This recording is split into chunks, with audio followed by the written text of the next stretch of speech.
bien normalement. Voilà, c'est parfait. Et peut-être même que tu me vois avec la vidéo. Je ne fais pas attention. Moi, ce que je te vois, c'est en retour de chat. Sinon, sur le Discord. Oui, je te vois complètement. Parfait. Par contre, je ne sais pas comment le mettre sur. Attends, je vais voir si je peux le décaler. Ah non, je peux pas le sortir, malheureusement. Donc, on n'aura pas ta tête. Écoute, c'est pas grave, on va pas en mourir. Comme ça, au moins, tu verras mes réactions de visage. Voilà. Je sais pas si on peut le mettre en bas, une petite tête qui apparaît. Ça va faire bizarre. Non, on va t'entendre parler. Je pense que ça sera suffisant. Moi, j'aurai le retour. Ok, ça marche.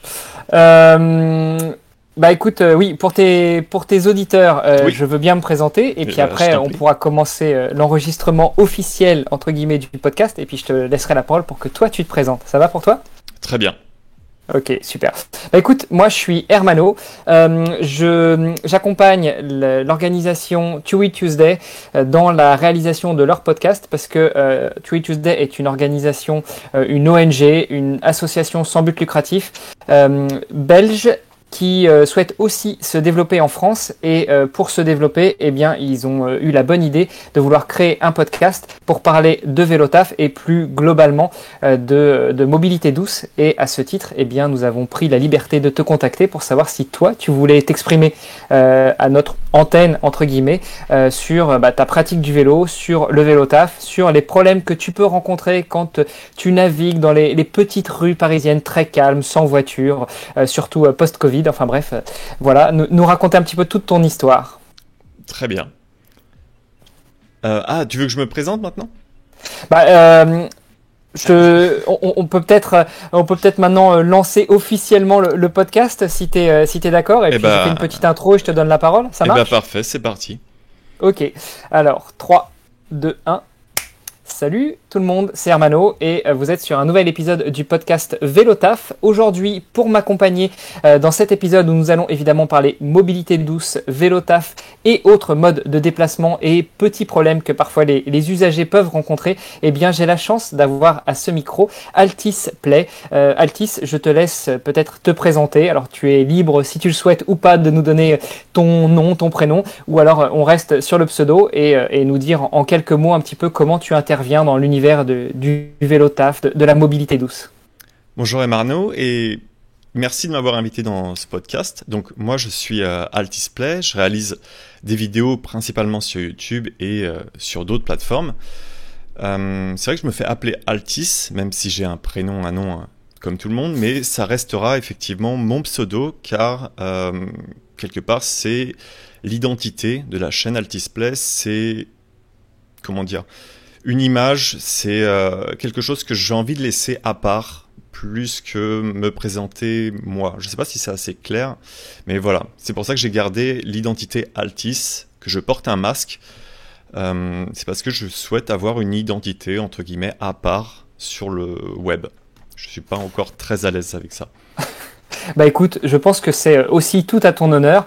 J'ai eu l'occasion de regarder quelques-unes de tes vidéos et c'est vrai qu'il semble que le masque soit véritablement pas forcément ta marque de fabrique, mais en tout cas la marque de reconnaissance que mettent en avant les utilisateurs qui te croisent dans les rues que tu fréquentes habituellement. Oui, c'est aussi ça le truc. Déjà, ce qui est très marrant, c'est que le masque, je le portais bien avant, parce qu'initialement, je le portais pour mes allergies, pour me protéger des graminées et de tout ce genre de problèmes que l'on peut rencontrer à Paris. Enfin, à Paris. Qu'on peut rencontrer, quand on se... En extérieur, voilà, en extérieur, complètement. Et des poussières en général. Donc, voilà pour l'histoire du masque. Et c'est vrai que j'ai trouvé ça très pratique, finalement, avec le Covid, de pouvoir le conserver et finalement, maintenant, le garder comme image. Voilà un petit peu l'histoire de ce masque. Ok, écoute, comme je te disais en intro, moi ce que je te propose c'est de nous dire véritablement qui tu es. Alors on l'imagine à la voix et si on suit un petit peu tes vidéos, tu sembles être un homme, jeune ou pas, peut-être à toi de nous dire. Et puis quelle est ta pratique du vélo et peut-être comment est né ce pseudo de Altis Play et pourquoi pourquoi tu as eu envie de partager sur le vélo, sur le vélo-taf, sur tes balades, entre guillemets, un peu partout, sur les routes de France et de Navarre? C'est une bonne question. Pour répondre effectivement à d'où vient un petit peu toute cette histoire, c'est qu'initialement, comme je suis en train de le montrer, c'est vrai que les auditeurs le verront pas spécialement, mais sur Twitch, je suis en train de montrer le trajet vélo-taf que je réalisais tous les jours. C'était un trajet de 16 km pour pouvoir me rendre du 19e arrondissement jusqu'à Saint-Cloud. Et sur ce trajet-là, il m'est arrivé malheureusement quelques problèmes. Et un jour, j'ai décidé, suite à un énième problème, de m'équiper d'une caméra pour pouvoir voir un petit peu ce qui se passait, d'analyser les images. Ensuite, tu m'avais posé d'autres questions. Je t'ai resté un petit peu focalisé sur celle-là. Tu m'as mis un bench de questions. Je te laisse reprendre le cours, désolé. Ouais, bah écoute, la principale c'était ça, c'était d'où t'es venue l'idée de partager. L'autre question c'était d'où vient ce pseudo Altis. Tu nous as expliqué que c'était un pseudo, que tu préfères rester sous ce pseudo et tout à fait, c'est tout à fait ok pour nous. Mais d'où ça vient? J'ai cru voir que Alternative Solution, de ce genre de choses. Est-ce que ça vient de là et pourquoi en fait? Alors ce pseudo, il faut savoir que je l'ai moi depuis bien avant, dans les années 2000, quelque chose comme ça, donc vraiment bien avant la chaîne YouTube et autres. Je l'ai eu le jour où il fallait simplement créer une identité pour jouer à des jeux sur Internet, parce que je suis un grand joueur. J'avais joué à Counter-Strike il y a des années de ça, et à League of Legends, et etc. Enfin, plein de jeux vidéo. Et donc, il me fallait un pseudo. Et le pseudo, c'était simplement l'alternative à la vie réelle. Alternative is. Aussi simple que ça. Une alternative à ma vie, c'est ça, quand on dit IRL, in real life, c'est une alternative à ma vie réelle. Et Play, c'est simplement parce qu'initialement, quand j'avais créé ma chaîne YouTube, j'y mettais simplement des vidéos. D'où le bouton Play de YouTube, et c'est Altis Play. C'est pour ça que c'est pas forcément en lien avec le vélo. Le lien avec le vélo s'est fait beaucoup plus tard, une fois que j'ai fait du vélo taf et que j'ai commencé à uploader mes premières vidéos de vélo. Et la ligne éditoriale a par la suite énormément évolué. Oui, parce qu'effectivement, passer du jeu vidéo aux vidéos de vélo, il n'y a peut-être pas qu'un pas, mais il y a plusieurs tours de pédale en tout cas. Ah oui, et puis c'est vrai qu'au fur et à mesure, je me suis rendu compte que c'était quelque chose qui me semblait plus intéressant à partager, nouveau. Il n'y avait pas beaucoup de personnes qui le faisaient, et moi, ça me passionne. Et puis plus j'en fais, plus ça me passionne. C'est un petit peu quand tu découvres un nouveau domaine, à chaque fois que tu commences à faire des choses, à créer, tu as toujours des nouvelles idées, et pour l'instant, voilà, ça me passionne et je continue à faire ça. Alors, tu nous disais justement que au début, tu as commencé à filmer tes trajets de vélo-taf, c'est-à-dire pour aller de chez toi vers ton travail. Mais tu nous as dit, tu as commencé avant. C'est-à-dire que maintenant, c'est plus ce que tu fais. Est-ce que ça veut dire que tu es à 100% sur Altis Play, sur la création de contenu, ou est-ce que tu continues à aller au bureau, modulo l'effet Covid en ce moment? Alors, c'est vrai que initialement, je mettais des vidéos de certains de mes vélos taf qu'on dit dérushais, enfin que je regardais les images, je regardais ce qu'il y avait intéressant et je mettais sur YouTube. Mais vu que j'avais un travail, j'analysais de temps en temps les images, je ne me prenais pas trop de temps. Et puis en 2019, j'ai fait une rupture conventionnelle avec ma précédente entreprise. Et je me suis dit, bon, là, qu'est-ce que je fais? Ça fait plus de 10 ans que je travaille dans le web, parce qu'avant je travaillais dans le web. Ce métier-là m'intéresse énormément. J'ai voulu le continuer en freelance, je le continue en freelance, mais à côté de ça, il y avait quelque chose de plus passionnant encore, c'était le vélo. Et j'avais encore jamais réussi vraiment à développer cette partie-là. Et à ce moment-là, très précis, il y a ma chaîne YouTube qui a commencé à marcher un tout petit peu. Quand je dis marcher un tout petit peu, on était dans les 400, 500 abonnés. Et il y a surtout Bilouk qui a commencé à rentrer en contact avec moi. Et en quelque part, c'est l'un des déclencheurs. Je ne sais pas si tu connais Bilouk. Pas du tout. Non, c'est une personne qui partageait des vélos taf sur sa chaîne YouTube. et qui m'avait invité lors de l'un de ses lives à discuter, et j'avais trouvé ça super intéressant. Et c'est lui qui m'a beaucoup inspiré pour faire ça. Et ensuite, de fil en aiguille, j'ai continué à faire de la vidéo pendant ça va faire 2 ans maintenant. Et là, les 6 derniers mois, je les ai fait vraiment très sérieusement. Je me suis vraiment énormément concentré sur la chaîne et j'ai changé beaucoup la ligne éditoriale, l'image de la chaîne également grâce à un ami graphiste. Et on a un petit peu professionnalisé tout ça pour essayer d'aller vers du contenu plus professionnel et potentiellement d'en vivre. Donc voilà, c'est un petit peu le nouvel objectif. On verra jusqu'où ça tient, comment ça tient, si j'arrive à continuer à faire ça. Mais ouais, là l'objectif vraiment c'est de se concentrer là-dessus et de la professionnaliser. Ok, écoute, on se garde ça peut-être pour la fin, ou en tout cas comme objectif. Moi, je voudrais revenir maintenant sur les questions de présentation sur toi. Donc, tu nous as dit que tu pratiquais le vélo taf. Forcément, maintenant, c'est plus tellement du vélo taf, c'est plutôt du vélo pour le boulot. J'imagine quand même que tu utilises toujours ton vélo pour te déplacer, notamment dans les rues parisiennes. Est-ce que tu peux revenir avec nous et nous en dire plus sur ta pratique du vélo, d'où elle est née et où est-ce qu'elle en est actuellement ? Bien sûr, alors le vélo, c'est un moyen de transport. C'est mon principal moyen de transport et ça vient... en fait, il y a des années de ça, j'ai eu malheureusement dans les transports en commun une crise de panique et en fait je suis tombé dans les pommes dans les transports en commun, ce qui m'a créé une phobie des transports en commun et du monde en général. Donc par rapport à ça, il a fallu que je trouve...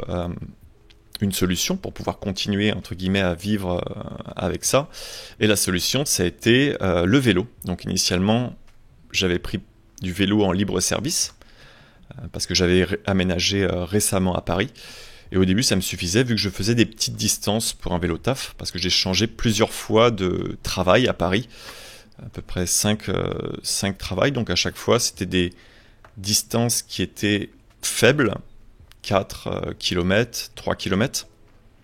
Et un jour, pour rejoindre ce travail qui était à Saint-Cloud, il a fallu que je fasse 16 km.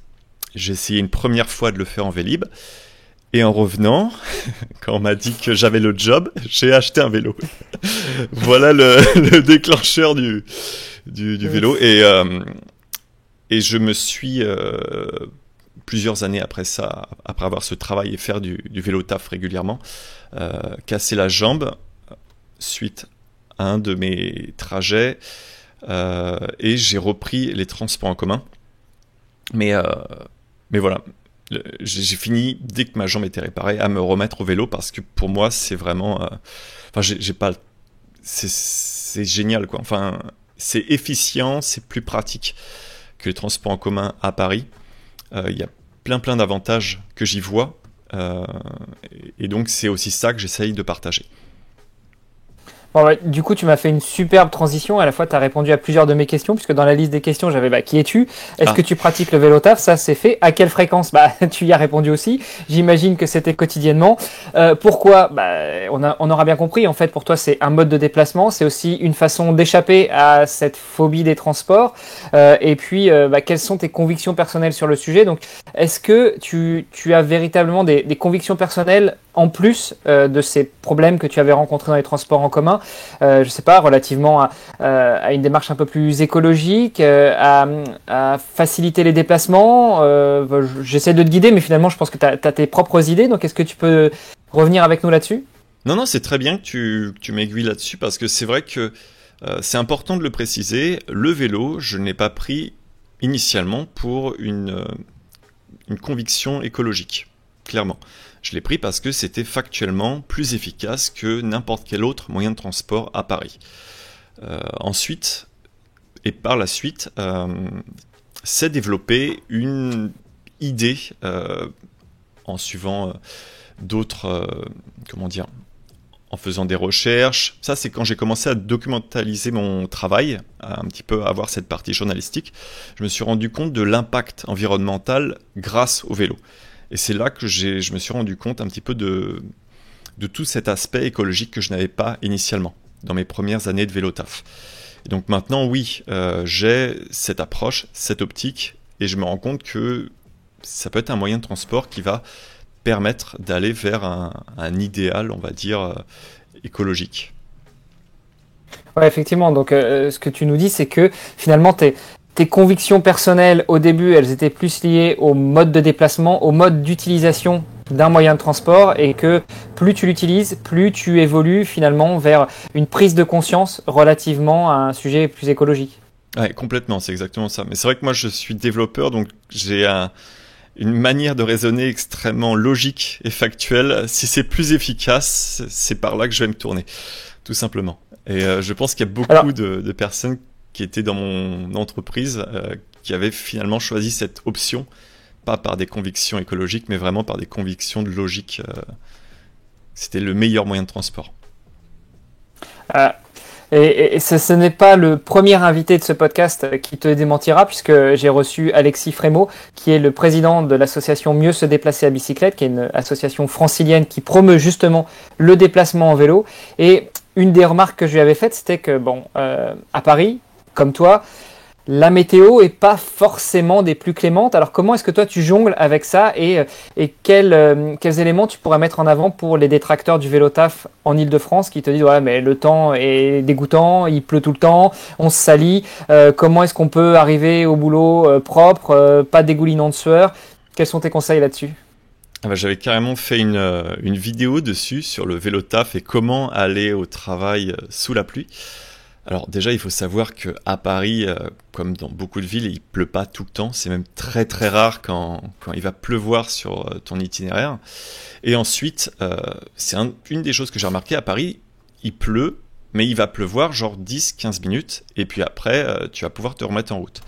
En plus de ça, toujours dans mon sac à dos, moi j'avais un équipement pluie, donc un kawaii et un surpantalon, pour éviter d'arriver trempé au travail. Et au travail, j'avais carrément toute une panoplie de rechange, avec un pantalon, un t-shirt, des chaussettes, la totale dans un placard au cas où.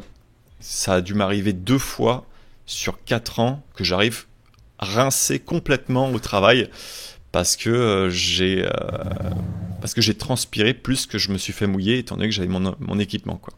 Parce que généralement, le seul problème que j'ai, c'est la transpiration. Et ça, de toute manière, dès que j'arrive au travail, je me change. J'ai un t-shirt ou bien une veste ou bien une chemise. Enfin, ça dépend si je vais voir un client ou autre. Mais j'ai un change quand j'arrive au travail. Et quand je roule avec un vêtement spécial qui évite la transpiration. Si ça répond à tes questions. Ça répond à mes questions, mais il va falloir que tu en dises plus à nos auditrices et nos auditeurs. Le vêtement spécial qui évite la transpiration, tu veux dire une sorte de lycra, notamment les tenues qu'on voit souvent sur les cyclistes qui permettent de respirer. Non, il faut que tu nous expliques tout ça. Non, pas de lycra. Non, c'est simplement une veste que j'avais trouvée une espèce de t-shirt à manches longues que j'avais trouvé chez Decathlon et qui est juste microfibré et qui permet, quand on fait du sport, d'éviter de transpirer. Et c'est simplement ça que je porte et que je remplace une fois que j'arrive au travail par, comme je disais, un t-shirt ou bien une chemise si je suis avec un client. Enfin, ça dépend de la situation, quoi.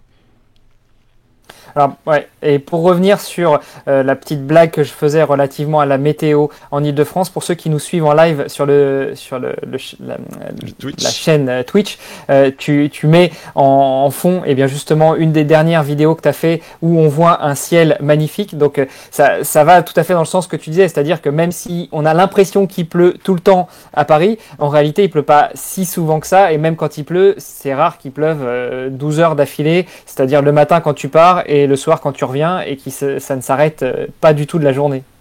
Alors, c'est des choses qui vont arriver quelques jours, mais dans ce cas-là, effectivement, moi c'est vrai que j'avais la chance, quand j'allais à mon entreprise, d'avoir la liberté de me mettre en télétravail un petit peu quand je voulais. Donc, il y a des jours où il pleuvait, où effectivement, je dis, bon, là, j'ai pas de réunion aujourd'hui, je reste en télétravail, je vais pas aller prendre le vélo pour aller vous rejoindre.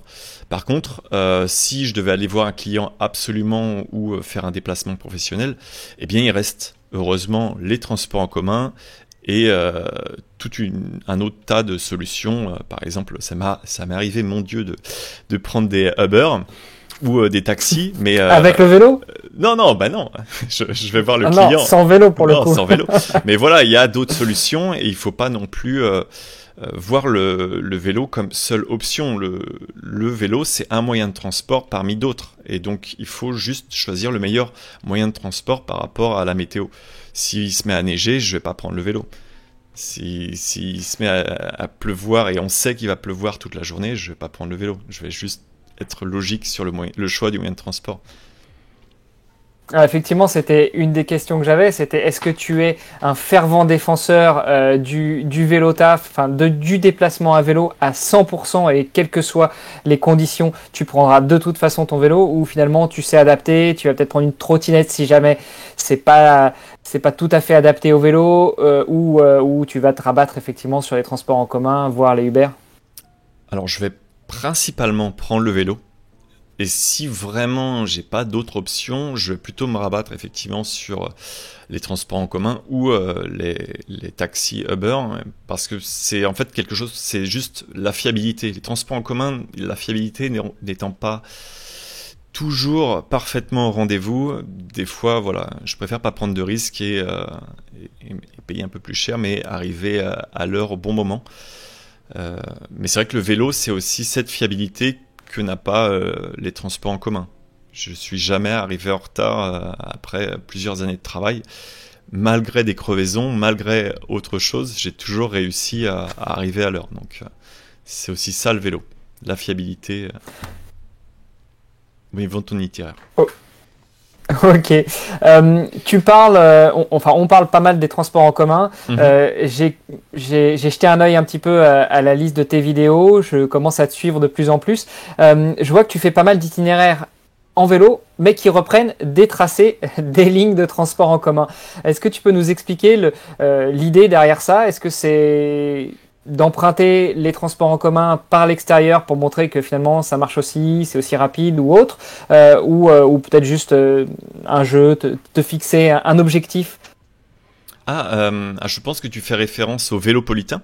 C'est un projet qui a été Exactement. Ouais. C'est un projet qui a été initié donc par deux associations, Paris-Ancel et MDB, et qui ont pour projet justement de créer des pistes cyclables qui suivraient les transports en commun, qui suivraient principalement Vélopolitain, faisant référence directement à Métropolitain, qui suivrait pour le coup le métro de Paris. Et donc il y a plusieurs lignes, avec maintenant des itinéraires qui ont été créés, principalement la ligne 4 qui part justement du nord de Paris en passant par son centre et en rejoignant le sud jusqu'à la porte d'Orléans. Donc on passe vraiment de la porte de la Chapelle jusqu'à la porte de... non, pas exactement la porte de la Chapelle, je dis des bêtises. Porte de la Villette jusqu'à la porte d'Orléans en traversant tout Paris. Et ça, c'est vraiment très pratique. Ça permet de créer des itinéraires très clairs. Et c'est ce qu'il faut en fait pour permettre aux utilisateurs de vélo de pouvoir se déplacer. Des déplacements sécurisés d'un point A à un point B sans avoir aucune discontinuité. Alors justement, les déplacements sécurisés d'un point A à un point B, toi, à ton niveau, comment est-ce que tu agis pour aider au développement des pistes cyclables ou aux incivilités des quelques utilisateurs, quelques usagers des routes que tu rencontres, et le peu de vidéos que j'ai déjà binge-watché de toi, je vois qu'il y a quelques prises de bec parfois. Donc à ton niveau, comment est-ce que tu agis pour évangéliser, pour parler un petit peu de tout ça? Justement, je parlais de ligne éditoriale qui avait changé. Tout au début, quand je faisais mes premiers trajets vélo-taf, ce que je voyais, c'était la finalité du problème, c'est-à-dire l'usager qui me met en danger. Et au fur et à mesure de faire de la vidéo et d'analyser ces vidéos, je me suis rendu compte que l'infrastructure avait un rôle à jouer dans ce problème-là. Et donc, ce que je fais maintenant, c'est que sur chaque problème que j'ai, je vais déjà regarder si effectivement c'est l'usager qui est la source de problème. Mais je pars toujours du principe que l'usager, s'il a fait quelque chose, il ne l'a pas fait volontairement pour me nuire. Donc, il y a peut-être une autre source à ce problème-là. Et c'est pour ça que je réalise des analyses sur les infrastructures pour pouvoir aider quelque part j'ai perdu le nom, mais les villes ou bien les collectivités, voilà, c'est le mot que je cherchais, à se rendre compte que l'infrastructure a un rôle à jouer dans leur ville pour pouvoir aider ces déplacements en vélo et éviter de créer des conflits entre les usagers. Par exemple, si tu vas créer une piste cyclable, comme là on est en train de voir dans le live, une piste cyclable qui est sur un endroit piétonnier, forcément tu vas créer des conflits entre les vélos et les piétons. Alors que c'est pas forcément ton but premier de créer des conflits entre les différents usagers, mais c'est quelque chose qui va forcément arriver vu que ces usagers-là ne circulent pas à la même vitesse, n'ont pas les mêmes attentes. Donc voilà, le but c'est vraiment de créer des infrastructures dédiées à chaque moyen de transport pour pouvoir éviter ces conflits. Et donc toi, tu interviens justement en essayant de parler de tous ces problèmes, en faisant les analyses des infrastructures et en faisant des comptes rendus de ces analyses sur tes vidéos, dans tes vidéos plutôt. Complètement, je vais effectivement voir, parce qu'il y a forcément une part du problème qui est liée à l'usager, mais il y a une part pédagogique où je vais déjà expliquer à l'usager où est le problème. Comme je disais dans une de mes vidéos, je vois le problème en 4 parties. Dans un premier temps, je vais me présenter, je vais dire bonjour, excusez-moi. Et dans une seconde partie, je vais lui dire attention, là, vous êtes stationné sur un endroit qui crée un danger. Puis tout de suite après, proposer une solution à l'usager, s'il en existe. De proposer par exemple d'aller dans un autre stationnement juste à côté ou de se décaler légèrement pour ne plus qu'il y ait ce problème-là. Et à la fin, remercier la personne pour sa compréhension.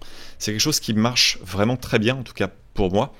La manière dont je le fais, c'est aussi pour ça que je le partage, pour montrer qu'il y a moyen de créer une communication avec les autres usagers et qu'ils ne sont pas là pour nous nuire. Encore une fois, si quelqu'un s'est mal garé, c'est parce qu'il n'a pas trouvé d'option sur le moment, c'est parce qu'il ne se rend pas compte que ça crée un problème, c'est pas parce qu'il a envie de mettre quelqu'un en danger. C'est pas une volonté. Et donc c'est aussi ça que j'aime partager sur ma chaîne, c'est cette communication entre les différents usagers. Et est-ce que, du coup, de la communication que tu peux avoir avec les différents usagers, des résultats des analyses que tu peux mener sur ces infrastructures, tu fais des remontées aux collectivités locales, aux collectivités territoriales, je sais pas, vu que tu es sur Paris, peut-être le ministère des Transports, pour les inciter à faire évoluer un petit peu tout ça? Alors, malheureusement, je n'ai pas de connexion directe avec eux. Dans certains cas de figure, oui, ils ont réagi, comme par exemple sur le problème que j'avais eu sur Gambetta, où là, j'étais arrivé dans un contresens qui a été aménagé récemment sur une piste à double sens cyclable, et où c'était extrêmement dangereux, et que la vidéo sur Twitter avait pas mal buzzé. Donc, dans ce cas-là, effectivement, comment dire, c'était David Béliard qui avait directement répondu, ce qui est j'ai perdu un petit peu son adjoint au maire de Paris, voilà. Okay. Qui avait bon, j'espère qu'il nous écoute pas parce que du coup il risque d'être un petit peu vexé. Mais je coupe mon côté. Non. Il y avait une clarification à faire et je l'avais fait effectivement dans la vidéo. C'est juste qu'il y a eu un quiproquo sur le moment où les travaux ont été réalisés et le problème de marquage. Mais effectivement, ces problèmes-là sont importants à faire remonter d'urgence pour qu'ils puissent être corrigés ou qu'il y ait un suivi dessus. C'est le but. Le but, c'est pas de dénigrer le travail qui est effectué, c'est vraiment d'essayer de travailler main dans la main. Et pour faire ça, il y a surtout les associations qui ont un rôle énorme à jouer, et qui sont d'ailleurs très fortes pour pouvoir faire ce rôle-là, parce qu'elles ont surtout un rôle de continuité au niveau du suivi. Un rôle que je n'ai pas. Moi, je suis juste, entre guillemets, un lanceur d'alerte. Et par exemple, sur la vidéo que j'avais fait sur Boulogne, avec malheureusement, vraiment, comme je le nommais, une catastrophe, une cycliste qui s'est fait renverser par un camion. Là, j'étais rentré en contact avec l'association MDB pour pouvoir avancer ensemble, échanger ensemble nos documents, voir ce qui avait été fait de leur côté, pour pouvoir trouver une solution et proposer des solutions à la ville et échanger ensemble. Donc, mon travail n'est pas d'occulter la part des associations, justement, je le redirige beaucoup vers les associations, c'est elles qui ont ce rôle à jouer. Moi, je suis là vraiment pour mettre en lumière certains problèmes, espérer les corriger, mais je n'ai pas non plus cette connexion qu'auraient les associations avec leurs élus locaux. Étant donné que des fois, moi, j'apparais un petit peu au milieu de nulle part pour Boulogne, alors qu'il y a des associations qui les suivent depuis des années. Je ne veux pas prendre ce rôle-là. Je ne sais pas si c'est clair au niveau de la réponse. Ouais, tout à fait, tout à fait.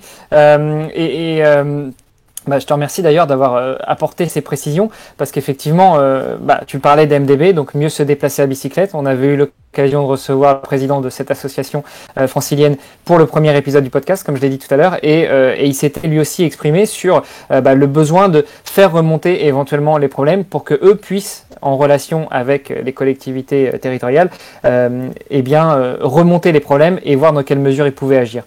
On avait notamment parlé avec Alexis aussi des grandes évolutions qui étaient intervenues et il tenait à louer les pouvoirs publics pour ça pendant la pandémie de coronavirus.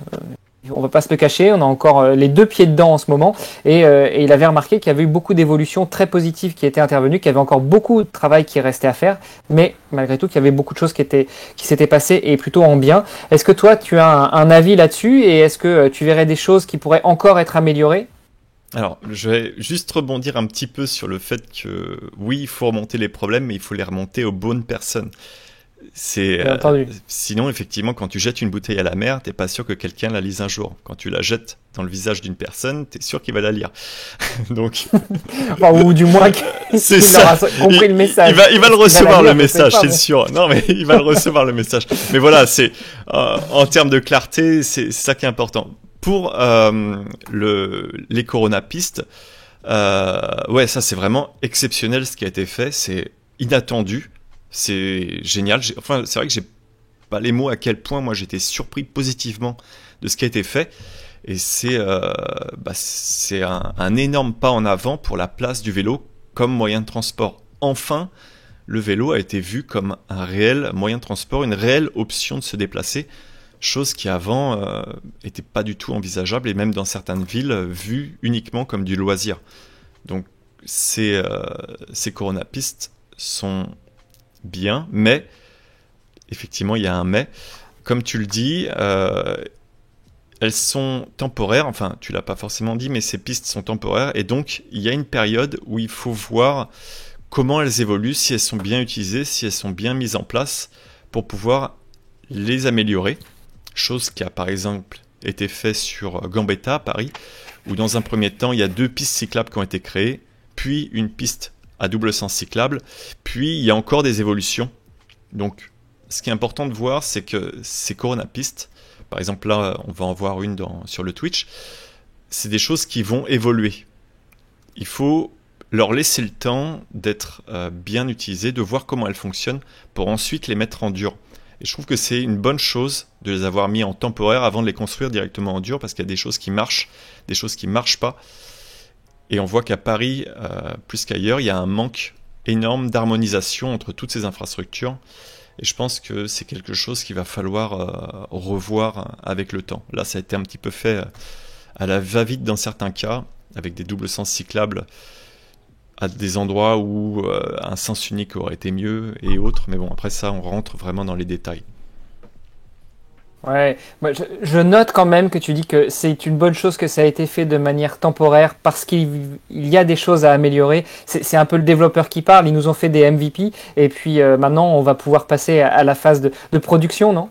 Complètement, ouais, c'est ça, c'est du POC, quoi. C'est du proof of concept qu'ils ont mis. Des fois, ils ont fait, ah bah non, là, c'est complètement nul, comme sur Gambetta, où ils se sont rendus compte que mettre une zone 30 dans une pente, ça marche pas. Il y a les bus qui poussent, il y a les voitures qui poussent les cyclistes, alors qu'il faut protéger la montée. Et c'est quelque chose qui a été fait et changé via cette Coronapiste, la nouvelle Coronapiste en double sens cyclable. Donc oui, c'est bien de faire évoluer ça, mais j'ai l'impression qu'il n'y a pas assez de suivi au niveau de l'utilisateur. Donc il faudrait qu'il y ait plus d'enquêtes, peut-être plus d'études, plus d'écoute au niveau des associations pour que les deux puissent échanger ensemble et proposer des infrastructures qui par la suite sont de meilleure qualité. Bah écoute, j'imagine que c'est aussi le rôle que tu essayes de jouer, c'est-à-dire faire remonter les retours, faire remonter les problèmes de manière après à peut-être passer la patate chaude ou envoyer la bouteille chez MDB, c'est ça? Entre autres. C'est ça. Alors, c'est vrai que je joue le rôle d'alerte. Enfin, les vidéos que je fais, c'est principalement quand il y a eu malheureusement un accident ou quand il y a des risques vraiment. Enfin, quand il y a vraiment des trucs chauds, quoi. Et ça, je les fais remonter directement quand c'est à Paris J'écoute ou dans ma rue, qui est un organisme qui s'occupe de la voirie et qui permet justement de traiter les problèmes. Et sinon, effectivement, enfin, dans tous les cas de figure, aux associations pour qu'elles aient un aperçu et leur mot à dire sur mon approche. Par exemple, quand je vais réaliser une vidéo, je vais toujours m'approcher de l'association qui gère cette zone pour avoir son point de vue et éviter de lui couper l'herbe sous le pied ou de faire quelque chose qui est contraire à ce qu'elle a fait, même si il faut avouer que dans certains cas de figure, je ne suis pas forcément pour les avis qui ont été pris par une association. C'est pour ça que je suis aussi détaché. En fait, je me fais relire par elles, je les écoute, mais j'en reste détaché pour pouvoir avoir mon message. Et c'est ça qui est intéressant, c'est que je n'ai pas de pression de la part des associations pour... Je peux dire ce que je veux, en fait. Oui, tu travailles de manière totalement indépendante. Et justement, c'était un des points sur lequel je voulais revenir, malgré le fait qu'on avance un petit peu dans le temps et donc on va devoir aussi se diriger tout doucement vers la fin de cet épisode. Mais tu nous disais que depuis quelques mois, tu as mis le paquet sur ta chaîne, sur le travail, l'image d'Altisplay. Comment est-ce que quel est ton business model si tu veux en parler et jusqu'à quel point tu es totalement indépendant? Est-ce que tu réalises des études, des analyses sur commande ou c'est toi qui décides de tes zones d'action? C'est toi qui décides, comme tu l'as dit, des résultats de tes analyses, même si tu les partages, même si tu les fais relire par les associations locales? Est-ce que tu réalises des choses en marque blanche pour des entreprises? Est-ce que tu fais des tests pour des entreprises? Enfin, voilà, je rentre un petit peu, je mets un peu les pieds dans le plat, mais je pense que ça a un intérêt aussi pour comprendre comment est-ce que tu fonctionnes. Alors, initialement, j'avais juste fait un petit peu à l'arrache, hein, clairement. C'est juste que je vois quelque chose qui m'intéresse, parce que à la base, cette chaîne YouTube, c'est vraiment un travail de passionné. On fait pas quelque chose, on crée pas une chaîne YouTube pour gagner de l'argent. En tout cas, de mon point de vue, très rares seront les chaînes YouTube qui seront créées uniquement dans une optique pécuniaire. C'est vraiment de la passion et c'est ça que je partage dans un premier temps. Ensuite, j'ai vu que cette passion rapportait un petit peu d'argent par les pubs YouTube, puis par le Tipeee que j'ai mis en place. Donc ça, c'est une partie, entre guillemets, du business model. Et il y a effectivement les marques qui m'envoient des produits à tester et qui me payent pour certaines vidéos. Mais ça reste encore très rare. Et cette monétisation n'est pas suffisante, clairement, pour pouvoir en vivre aujourd'hui. À côté de ça, je continue à réaliser de la freelance pour réaliser des sites web. Et là, récemment, j'ai commencé à réfléchir pour faire de la formation. La formation qui serait potentiellement en entreprise ou sur des personnes qui se mettent au vélo taf. Je suis vraiment en train de creuser cette partie-là parce que j'ai vraiment envie de basculer, c'est vrai, uniquement sur cette partie vélo. Quelque chose qui me passionne vraiment et le développement de moins en moins finalement, avec les années. Et il y a une... Vas-y, je t'écoute. Non, vas-y, je te laisse finir. Et j'ai perdu une partie. Ah oui, et il y a la partie effectivement qui est faite avec la presse, qui est faite avec les journaux. Là, effectivement, moi, je n'interviens pour l'instant qu'en intervenant, mais et pas en expert et pas en... En fait, je ne suis pas rémunéré pour mes interventions. Donc, ça fait pas partie du business model non plus. C'est juste vraiment avoir mon point de vue avec ces médias-là. Donc, on verra plus tard comment ça évolue. Bah écoute, il n'y a aucune raison que ça n'évolue pas pour le mieux pour toi, hein, en tant que consultant Vélotaf sur une grande chaîne française, pourquoi pas? Franchement, ça serait vraiment pas mal. Ça serait un plaisir. Il faudrait que je fasse tomber le masque à un moment. Sûr. Les Daft Punk ont gardé le masque pendant quelques dizaines d'années. Hein. Ouais, en fait, c'est aussi ça que j'aime partager avec le masque, c'est que je suis juste un cycliste parisien. Et c'est ça qui est cool. Bon, après, le masque me permet également d'être reconnu dans la rue, et ça, c'est encore plus sympa, de pouvoir voir des abonnés et autres. Ça a son petit plaisir quand tu te balades. Alors pour revenir au vélo taf et se diriger tout doucement vers la fin de l'épisode, il y a quelques questions que l'on pose toujours à nos invités. La première serait, écoute, quel est ton meilleur souvenir de vélo taf ou dans ton cas de déplacement à vélo dans les rues de France et de Navarre? Alors, le meilleur souvenir, enfin là c'est récent, c'est pas vraiment un souvenir de déplacement, c'était avec Stéphane Drachan, qui est un artiste allemand que j'avais découvert récemment et avec qui là on a fait des balades qui étaient absolument géniales parce qu'on cherche des véhicules qui sont détruits, et là il y avait récemment un véhicule qui a été détruit sur une piste cyclable qui n'a pas été bougé sur une voie verte, et donc on a pris effectivement des photos dessus qui montrent la place du vélo qui arrive enfin à détrôner la voiture, parce que les photos qu'il prend, c'est pouvoir mettre un vélo sur une voiture qui a été détruite. Ouais, effectivement, on voit ça dans une de tes dernières vidéos et c'est assez sympa. Et ça me fait beaucoup rire son projet, et donc voilà, c'est ça comme découverte récente que j'ai fait et qui m'a beaucoup plu, qui m'a beaucoup intéressé. Ok, puis comme je le disais, ceux qui ne te connaîtraient pas encore, eh bien, on les invite à aller voir la chaîne YouTube et notamment la dernière vidéo où il y a un petit passage où on vous voit monter sur la voiture, faire des photos avec le vélo. Enfin bref, on va pas en dire plus, on va pas trop spoiler, on va les inviter à aller regarder tout ça. J'aimerais savoir, alors forcément, toi tu œuvres au quotidien, mais si tu devais donner 2 ou 3 conseils sur la promotion du vélo taf, et notamment dans les grandes villes, ou peut-être au-delà de la promotion du vélo taf, quels seraient à ton avis les 2-3 déclencheurs et conseils qui font que quelqu'un qui se pose la question pourrait s'y mettre facilement? Waouh, c'est pas simple comme question. Je pense qu'il faut déjà réfléchir à son itinéraire, c'est la première chose, voir si c'est possible au niveau de l'itinéraire, s'il y a des infrastructures cyclables sécurisées sur le trajet que tu vas faire domicile-travail. Parce que le but, quand on se met au vélo, c'est de ne pas se mettre en danger. C'est vraiment de faire quelque chose de manière raisonnée et, comme je disais, logique. Ça veut dire qu'il va falloir que ça soit le meilleur moyen de transport. Si le vélo, comparé aux autres modes de transport, et par exemple BFM TV Paris le fait très bien, chaque jour il compare des itinéraires avec le métro, le vélo, à pied, en voiture, pardon.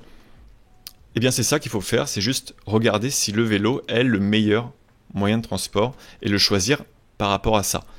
Tant que la voiture restera le meilleur moyen de transport, malheureusement, je ne vais pas conseiller aux gens d'aller emboîter le pas au vélo. C'est à la collectivité locale de rendre ce vélo accessible. Et donc, c'est pas vraiment aux gens qu'il faut demander de prendre le vélo, mais plutôt aux villes d'aider les gens à prendre le vélo, à développer le vélo, pour que les gens le choisissent d'eux-mêmes. Bon, écoute, je pense que tu as passé plusieurs messages en un, et encore une fois, si ça pouvait résonner dans les oreilles de nos grands dirigeants, ce serait pas plus mal. Et enfin, pour terminer cet épisode, enfin juste avant de te donner une dernière fois la parole, si tu devais passer le micro à quelqu'un qui t'inspire dans le vélo taf, dans le déplacement en vélo, dans la prise de conscience écologique, dans les mobilités douces, est-ce que tu aurais 1 ou 2 noms à nous partager? En tête là tout de suite, j'ai Stein Van Osteren. Je suis désolé, je n'arrive jamais à prononcer bien son alias, mais oui, c'est une personne qui est très inspirante, que j'ai pu rencontrer récemment et avec qui j'ai eu des échanges passionnants. Donc je pense que ça peut être une interview qui serait géniale, et je pense qu'il serait très heureux de pouvoir échanger avec toi sur ce sujet. Écoute, je le note, et puis je prendrai la liberté de le contacter de ta part. Ça marche, ce sera avec grand plaisir. Super, merci beaucoup Altis. Et pour terminer, pour ceux qui ne te connaîtraient pas encore, où est-ce qu'on te retrouve et où est-ce que éventuellement on peut rentrer en contact avec toi? Alors évidemment en dehors des rues parisiennes, mais je veux dire sur Internet, sur le réseau des réseaux. Alors, pour voir mes contenus, effectivement, c'est sur YouTube, sur Altisplay. Sinon, pour les échanges, eh bien, je suis plus sur Twitter, Altis, ou sur Instagram, Altisplay. Mais Instagram, c'est un plus pour le fun que pour du contenu sérieux. Twitter, c'est plus pour le sérieux. Oh. Ok, super. Merci beaucoup Altis. Je te souhaite une très bonne continuation. Merci de m'avoir invité sur ta chaîne Twitch. J'espère que les auditrices, les auditeurs auront apprécié. Et puis, moi, je vous donne rendez-vous dans un mois pour un prochain épisode. Et j'espère que tu auras apprécié cet exercice. Merci beaucoup de m'avoir invité également dans le podcast. Et puis, je te souhaite... Pardon. Je suis coupé en même temps dans le direct, je suis désolé. Je te dis donc, je te souhaite donc une bonne route. Merci, à toi aussi. À très bientôt. Juste pour ceux qui se poseraient la question de la diffusion de l'épisode, eh bien, ce sera prévu pour le 15 septembre.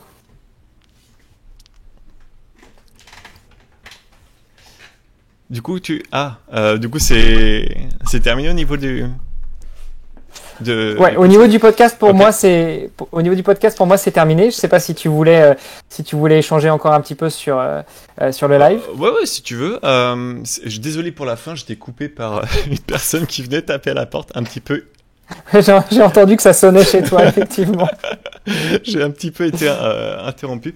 Non, c'était vraiment très sympa au niveau des questions, au niveau de l'échange. C'est vraiment très cool. Je vais te sauvegarder effectivement le son. Et puis là, en plus, on arrive là sur le début du retour au niveau du Twitch. Au niveau du Twitch, ouais. C'est ça. Et toi, comment tu as trouvé donc cette petite expérience, même si on n'a pas trop interagi finalement avec les spectateurs, mais c'est vrai que c'était pas trop en lien avec le podcast. D'ailleurs, si les personnes dans le chat ont des questions, n'hésitez pas. Et puis, n'hésitez pas. Alors moi, je suis pas un adepte de Twitch ou de Discord, donc je te laisse éventuellement traiter les questions s'il peut y en avoir. Mais de mon côté, je te laisse gérer. Ça marche. Là, c'est vrai qu'au niveau de la vidéo, il reste... j'avais prévu 1 heure, donc en 48 minutes, on est large. Minigab, il a déjà fait sa présentation. Donc, je sais pas. Alors, je peux me représenter si on a. Ah voilà, on le retrouve. Il pose la question. Je vais mettre des liens directement dans le Twitch. Comme ça, ils vont pouvoir voir ce que tu fais. Tac. Ça, tu peux le mettre dans le Discord général, Hermano ? Ouais. Comme ça, je vais le mettre directement dans le. Alors attends, parce que je vois Twitch. Que si je quitte sur le général. Non, normalement, tu as le général et le live en même temps. Mais je vais mettre les infos le plus simple et je le mettrai aussi dans le Twitch. C'est linktr.ee/velotaf_2wt et là vous avez tous les liens vers toutes les plateformes du podcast. Ok, je vais essayer de le retrouver et je le mettre. Parce que c'est vrai que quand tu l'as partagé sur Twitter. Non. Hermano, je vais mettre carrément ton site. Je pense que ça sera plus simple. Ah non. Le lien que tu as en bio ne fonctionne pas. Ah oui, non, je me suis reconnecté avec mon compte que j'avais ouvert il y a quelques temps et il est pas bon. Alors, attends, est-ce que je peux chatter avec toi dans le live ? Je te dis, je suis vraiment pas un adepte. Non, c'est pas grave. Il y a une personne qui demandait si c'est vrai que les coronapistes vont disparaître. Alors, non, elles ne vont pas disparaître, Gajuboy. Elles vont s'adapter, elles vont se transformer en dur, mais ça prend un certain temps. Parce qu'il faut voir effectivement si les infrastructures fonctionnent. Là d'ailleurs, dans le live, on peut voir qu'il y a une infrastructure cyclable en jaune et donc en coronapiste. Mais j'avais fait un sujet dessus et dans l'état, ça serait pas une bonne idée de la conserver comme ça. Donc il faut les faire évoluer, il faut les améliorer et surtout ce qui serait intéressant, comme je disais, c'est de reprendre les retours des associations et le retour des usagers pour pouvoir faire des bonnes infrastructures. Alors j'ai une question pour Altis. Tu dis que tu n'es pas expert. Est-ce que tu comptes suivre des formations universités exigeantes pour devenir expert ? Alors Feldspass, Expert, c'est en français un mot qui veut tout et rien dire. C'est, on- Par exemple, moi j'étais pendant des années expert sur WordPress. C'est un CMS dans le web. Je faisais des développements back-end et autres. Et donc, j'ai jamais passé de formation pour ça. J'ai juste appris au fur et à mesure des expériences. Et c'est comme ça que je suis devenu expert. Donc, je pense pas qu'il y ait vraiment de formation pour devenir expert de la voirie et expert de conseils. Enfin, je sais pas ce que tu en penses, Hermano, mais Non, je pense que effectivement, comme tu dis, devenir expert d'un domaine, c'est plus en termes de pratique. Alors, parfois, on acquiert une certaine expertise par une formation, effectivement, que ce soit une formation universitaire ou pas, mais dans tous les cas, et moi je pratique beaucoup de sport et je reste persuadé que l'expertise s'acquiert surtout par l'expérience, et donc plus on pratique et plus on devient expert. Voilà, je suis pas certain que une ou des formations suffisent. Peut-être que les deux vont ensemble, mais dans tous les cas, on ne se passera pas de l'expérience. ouais, complètement, parce que chaque nouveau problème, c'est quelque chose qui va faire grandir cette expérience. Chaque nouvelle situation qu'on va voir et analyser, effectivement, va permettre de faire grandir cette expérience. Et en apprenant juste à l'école au niveau de la théorie, ça permet d'avoir une méthodologie d'analyse, mais ça permet pas d'acquérir tout de suite toute cette expertise. Alors après, cette méthodologie est extrêmement importante pour pouvoir, par la suite, devenir expert. Parce que si on part directement dans une mauvaise direction, oui, là, ça va être compliqué de continuer à améliorer son expertise. Enfin, de mon point de vue. Oui, oui, et puis parfois on peut gagner un petit peu de temps en justement ayant une ou des formations qui pourraient aiguiller notre pratique et permettre que notre expérience ne soit pas vaine.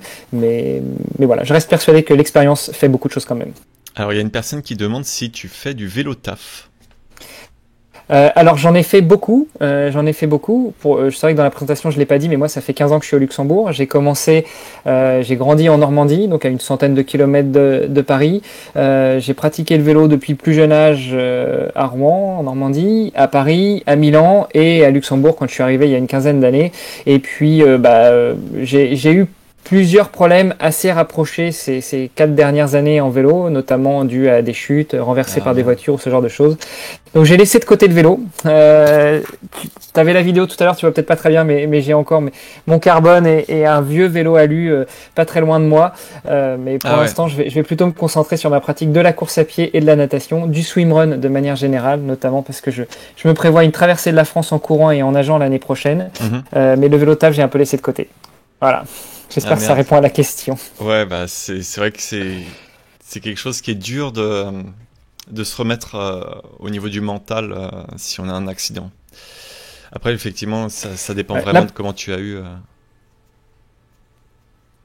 Ouais, là c'est surtout, c'est pas tellement une décision qui est mienne, c'est plus mon épouse qui m'a demandé. Je suis papa de 4 enfants, elle m'a demandé de rester un peu plus sage et d'éviter d'aller au casse-pipe. Mais ma dernière expérience, c'était, j'imagine, somme toute assez classique, quelqu'un qui s'arrête au milieu de la route, pas de clignotant, et puis tu signales que tu vas commencer à doubler sur une voie totalement libérée, et puis au moment où tu passes à côté de la voiture, le gars enclenche la première, il avance, il te renverse. Donc ça calme un peu, et puis ça calme d'autant plus quand tu reçois quelques mois après un courrier d'avocat qui te demande de compenser les dommages occasionnés sur le véhicule de la personne, puisque tu l'as abîmé avec ton vélo. Entre-temps, moi j'ai un vélo qui est mort et une clavicule qui a été cassée pour la 3e fois. Donc voilà, ça calme un peu ce genre d'expérience. Oh la vache. Ouais, bon, moi c'est vrai que le vélo, je l'ai repris, ça m'a valu une rupture. Mais bon. Après m'être cassé la jambe, c'est vrai que pareil, il y a la fameuse promesse de non, je remonterai pas. Bah si, finalement, c'est une passion, je peux pas, quoi. Donc bon, c'est des trucs. Après, c'est vrai qu'il y a des choix, mais c'est vrai qu'avec des gosses, je peux comprendre. C'est quelque chose que je n'ai pas encore, et donc peut-être que ouais. Après, on peut très bien faire comme notamment Alexis Frémaux de MDB et inciter ses enfants à faire du vélo, avoir un vélo cargo et puis leur montrer les bienfaits aussi parfois du déplacement en vélo et comment éviter ce genre de problème aussi. Ouais, J'ai peut-être été un peu imprudent, on va dire. Voilà. Ouais, et après voilà, c'est ça qui est extrêmement important. Et moi, depuis par exemple que je fais les vidéos, je n'ai eu aucun accident.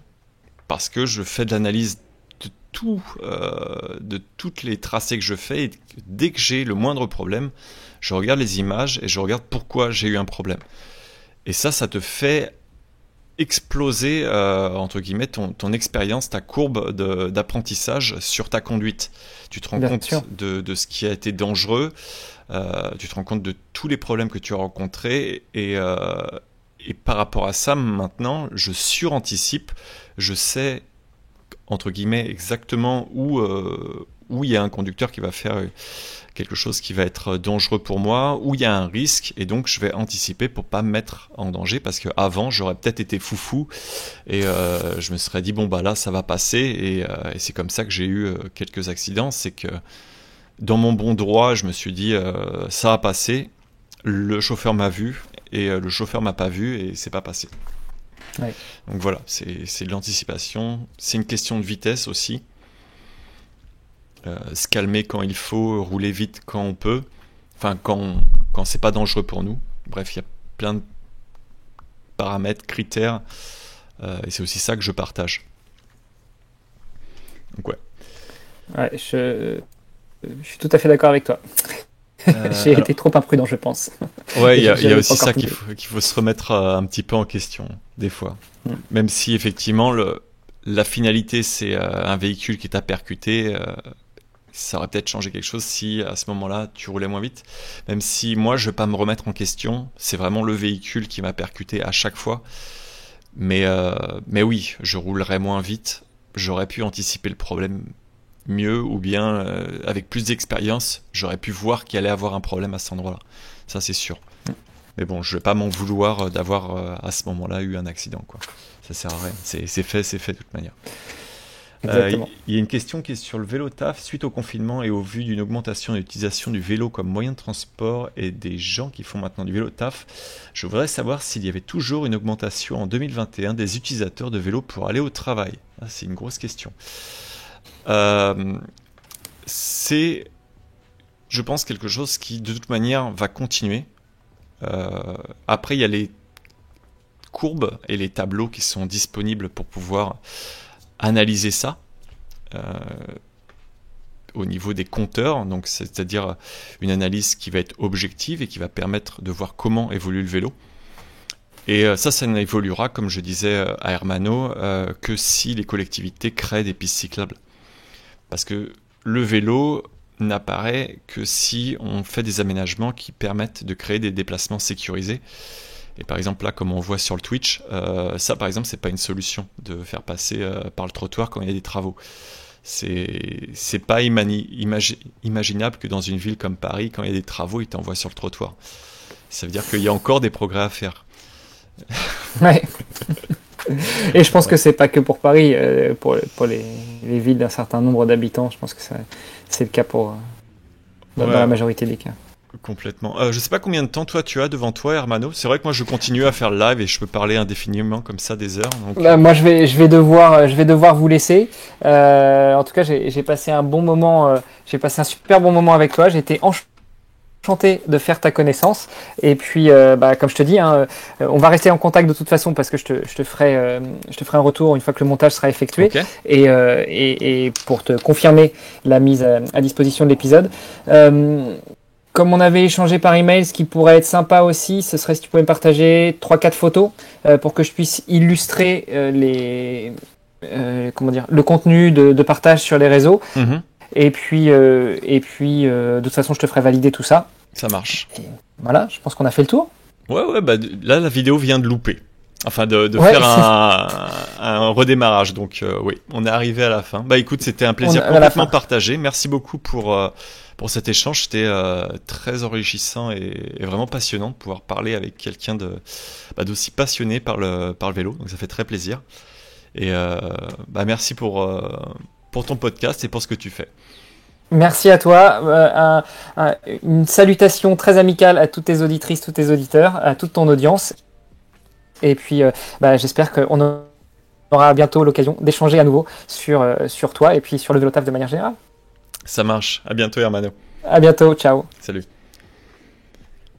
Bon, eh ben nous revoilà entre nous. Donc c'est vrai que j'ai remis la vidéo au début. Je vais continuer à répondre un petit peu aux questions et puis ensuite on va voir ce qu'on fait ensemble. J'espère que vous avez apprécié donc ce petit interview. Il y aura un replay qui sera proposé sur YouTube prochainement, sur la chaîne secondaire, parce que maintenant je vais mettre toutes les VOD de Twitch sur la chaîne secondaire. Je vous partagerai ça sur le Twitch directement. Et voilà, donc je vais repartir un petit peu sur les questions. Il y a Gajuboy qui pose la question... Gajuboy, pardon, qui pose la question: Altis, pourquoi tu n'as pas de vélo électrique? Alors, j'ai un vélo électrique que je suis justement en train de tester. Il y a une marque qui m'en a envoyé un pour que je puisse le tester. Je n'en ai pas eu parce que d'une part, je préfère le feeling d'avoir, la sensation quand tu pousses un vélo. C'est inexplicable, mais c'est vraiment le fait de sentir la puissance au niveau des pédales, c'est vraiment quelque chose que j'adore. Et avec un vélo électrique, là, je suis en train de le tester. C'est pas du tout ce que je ressens. C'est complètement autre chose.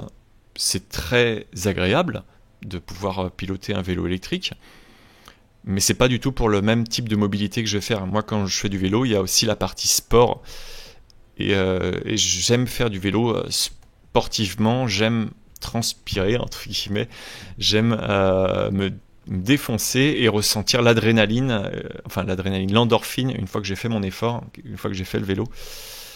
Et voilà, et un vélo électrique, le vélo que je pilote, il est limité à 25. Et c'est tellement une masse, le truc, que je pourrais difficilement aller à plus de 40 avec, quoi.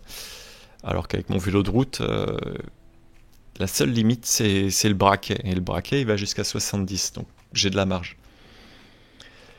Alors, je repars un petit peu sur les questions. À Strasbourg et les trottoirs. Bonjour, Strasbourg et les pistes trottoirs. Ah oui, d'accord. Oui, à Strasbourg, j'ai pas encore testé. Enfin, j'ai testé, mais je me rappelle plus très bien de Strasbourg. Empire, ouais, t'inquiète pas, il y aura le replay qui arrivera donc sur la chaîne secondaire que je suis en train de préparer, où vous retrouverez toutes les VOD. Une petite question sur la cohabitation avec les conducteurs motorisés. Quel niveau de ban car? Alors, moi je ne suis pas du tout sur ce hashtag bancar, parce que je pense que chaque moyen de transport a son intérêt. Après, c'est vrai qu'en ville, c'est pas très logique d'utiliser sa voiture pour faire que quelques kilomètres, alors qu'il pourrait être utilisé un autre moyen de transport comme le vélo ou les transports en commun, comme on est en train de voir, ou le tramway. C'est simplement cette approche-là que la voiture devrait être utilisée pour les personnes qui en ont vraiment besoin, les professionnels qui vont travailler, ou les personnes qui souffrent d'un handicap, ou simplement les personnes qui ont pas la possibilité de se déplacer avec un autre moyen de transport, ou les personnes qui font des longues distances ou pour les vacances et autres. Pour le reste, juste penser logique et aller sur un moyen de transport plus adapté. Ouais, c'est ça, aperture, j'aime pédaler fort. Non, le vélo électrique, ouais, il est bridé à 25, donc il pourra pas aller plus sympa. Merci Gilbert, ouais, l'interview était très sympa. J'ai vu ça aussi, j'ai été agréablement surpris. Ah merde, c'était quoi la question que tu avais, Felspass? Tu dis que tu as loupé ma réponse. Donc n'hésite pas à la reposer, je le reverrai. Vélo électrique limité à 25. Je sais pas si j'ai des grosses cuisses. L'assistance est bloquée à 25, mais on peut aller plus. Oui, mais comme je disais, Minigab, le vélo, c'est tellement un SUV que ça va être compliqué de l'amener plus. Hein. Oui, mais c'est lourd à faire, avancer après. Ouais, bah oui, c'est sûr. Bonsoir, Pissed. Ah, ça fait plaisir de te voir sur le live. Je découvre ton message que maintenant. Alors, Nelson nous dit: je me mets au vélo taf la semaine prochaine, même si c'est pas plus rapide que la voiture, mais j'ai besoin de ressortir le soir pour faire du sport. C'est vrai que c'est une bonne approche, le vélo, pour faire du sport. Après, ça dépend vraiment de l'optique que tu as du vélo taf. Ça peut être très très bien pour te remettre au sport et pour faire un exercice quotidien. Ça peut être génial. Mais il faut que ça soit fait en sécurité et dans le plaisir, parce que sinon tu vas te dégoûter du vélo si chaque jour tu vas au travail et tu reviens et que tu es crevé et que tu n'arrives pas à gérer le truc. C'est vrai que c'est pas très positif, quoi. Alors Fespace qui dit je suis d'accord sur l'expérience. Ah oui, mais je t'avais répondu Fespace, effectivement. Ouais, je vois ce que tu veux dire, Fespace. Alors, pour le côté urbanisme, moi j'ai des petites bases, parce que j'ai fait pendant 2 ans des études en études et économie de la construction, pendant donc un brevet de technicien passé là-dedans, qui ont permis de voir une approche au niveau de la mise en œuvre technique, de voir comment sont réalisés les travaux, les problèmes quand tu réalises des travaux, comment ça fonctionne au niveau de la maîtrise d'œuvre et la maîtrise d'ouvrage et tout ce type d'approche. Donc ça m'évite de faire certaines bêtises en disant ça c'est facile, ça c'est pas facile. Mais au niveau de la voirie, c'est vrai que c'est quelque chose qui est complètement différent. Et quand je fais mes analyses, des fois, effectivement, c'est bien pratique. Je peux faire fi de tous les problèmes politiques et tous les problèmes d'aménagement pour me concentrer uniquement sur les solutions pour les usagers. Et ça, même si j'ai une expertise supplémentaire avec des études et autres, je proposerai les mêmes approches, je pense. Parce que l'objectif, c'est juste de proposer l'infrastructure utopique, la plus sécurisée pour les autres usagers. Alors, Apertu qui dit si tu cliques sur une personne, tu devrais pouvoir voir son historique de messages. Ah oui, d'accord. C'est vrai que j'ai pas fait gaffe. Minigab, l'alternative au vélo dans des zones avec un relief important, c'est le vélo électrique. Oui, c'est ce que je conseillais, Minigab, sur la vidéo où je parlais de Épinay-sur-Orge, où effectivement Attends, je vais la remettre du coup. Tac. C'est un des problèmes et un des avantages du vélo électrique. Comment aller, présentation d'Épinay-sur-Orge, voilà. Et dedans, effectivement, j'abordais cette question du vélo électrique. Je vais mettre pas de profiter d'une aide pour l'achat d'un vélo électrique. C'est une dérogation qui ne vous permet pas de profiter. Merde, je vais remettre le passage. RD en utilisant une correspondance à Juvisy. Et sur le site, il y a également un onglet vélo électrique. Alors j'ai cliqué. C'est une dérogation qui ne vous permet pas de profiter d'une aide pour l'achat d'un vélo électrique. Je ne m'attendais à rien et je suis quand même déçu. Dommage, je vous expliquerai plus tard pourquoi. Voilà, le plus tard en gros c'est qu'une ville comme Épinay-sur-Orge, il y a beaucoup de pentes et que oui, c'est plus intéressant de pouvoir proposer de proposer ce type d'aménagement. Enfin, ce type de moyens de transport, parce que sinon, tu dégoûtes des personnes qui vont se mettre au vélo.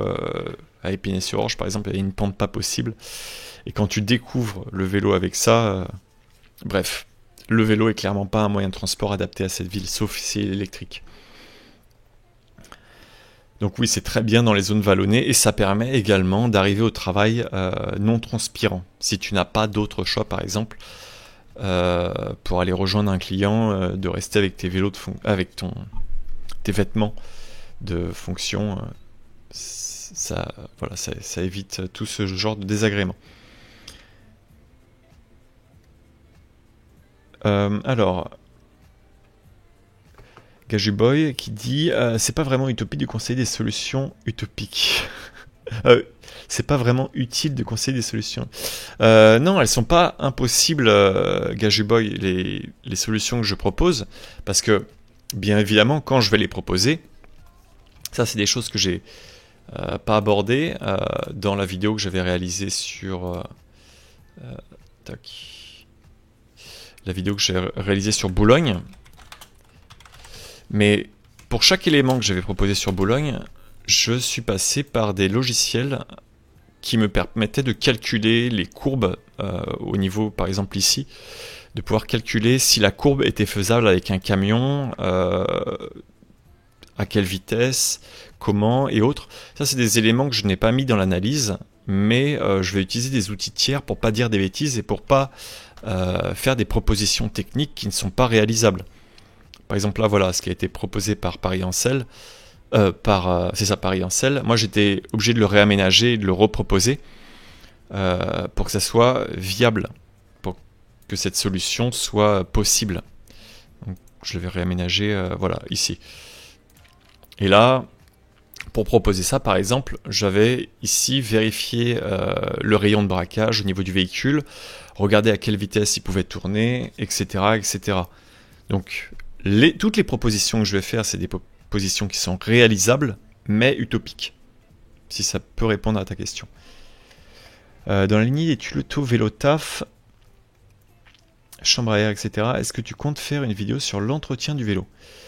Ça fait longtemps que je prépare cette vidéo, mais je ne me suis jamais motivé à vraiment réaliser cette vidéo parce que j'aurais honte de présenter mon vélo qui n'est pas dans un état impeccable. Tout simplement.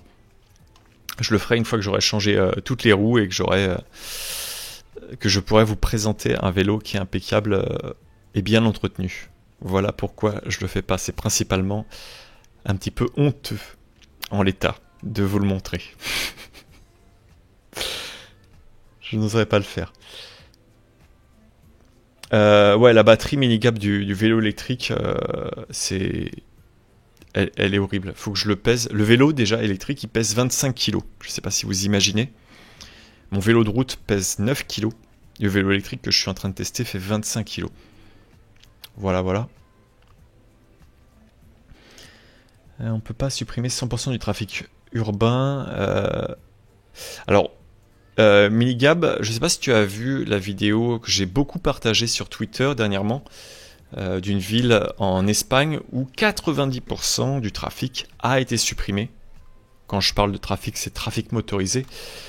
Et en fait, si, il est possible de supprimer le trafic, mais il est possible de le supprimer dans les zones très denses. Par exemple, à Paris, il serait complètement possible de supprimer 90% du trafic dans la ZTL.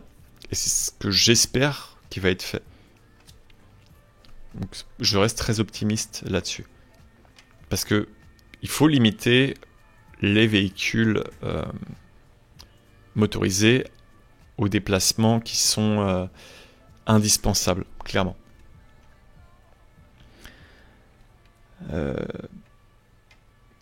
Alors, utopique, FacePass, c'est parce qu'effectivement, c'est ça, c'est que le choix politique ne pousse pas assez à cette infrastructure cyclable ou que la voirie ne suit pas. Parce que des fois, tu peux très bien avoir un bras de fer entre le maire et les personnes qui gèrent la voirie. C'est pas les mêmes personnes. Donc, il y a cette partie-là qu'il faut garder en tête. Peut-être que je ferai un sujet là-dessus, parce que des fois, il y a le maire qui est de bonne volonté, mais la voirie qui ne souhaite pas réaliser exactement ce qui est proposé. Et ça, c'est parce que la voirie, quel que soit le maire qui est en place, elle va continuer après le mandat, et elle était déjà là avant le mandat. Ah bah attends Minigab, je vais faire une petite pause pour te montrer le sujet en gros. Tac. On va peut-être même switcher dessus parce que ça peut être intéressant d'aller voir ça. De faire une react par rapport à cette vidéo. On verra si on bascule complètement dessus. Tac. Donc voilà, en gros c'était ça ce qu'il disait. Route, les longues distances. Une ville, c'est fait pour les gens. Les voitures, c'est pour les autoroutes, les longues distances, les vacances. Pas pour se déplacer en ville. Et ça, on doit tous le comprendre. Voilà, c'est ça que le monsieur a fait pour sa ville, c'est qu'il a rendu sa ville uniquement piétonne et donc accessible pour certains véhicules. Si ça vous intéresse, on peut voir ça. On peut faire un react entre guillemets de cette vidéo. Qu'est-ce que vous pensez? Est-ce que je continue à répondre à vos questions? Je vais vous faire un petit sondage. Hop, un petit sondage. on continue sur quoi? Soit je réponds à vos questions sur le vélo taf. Ah, alors soit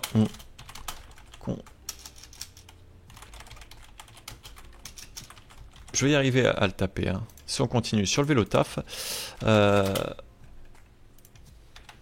soit on réacte à Pontevedra.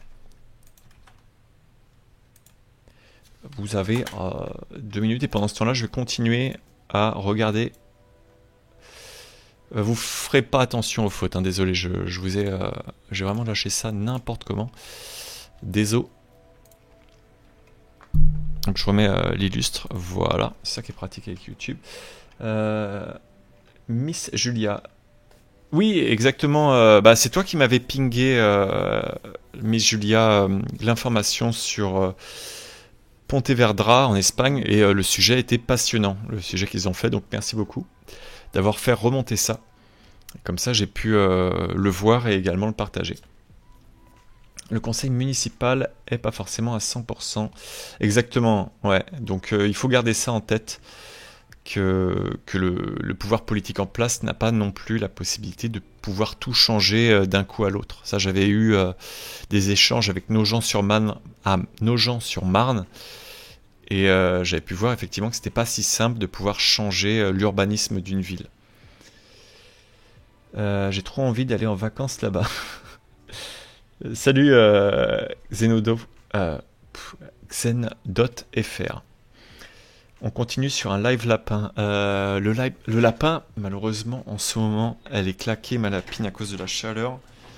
Il fait trop chaud et je suis même obligé de mettre une plaque en marbre dans le freezer pour pouvoir lui permettre d'aller s'allonger dessus. C'est une petite princesse. Je fais tout pour qu'elle puisse... survivre à cette chaleur, c'est terrible. Le stream react, ouais, pour pouvoir percer. On va voir là effectivement sur quoi on avance.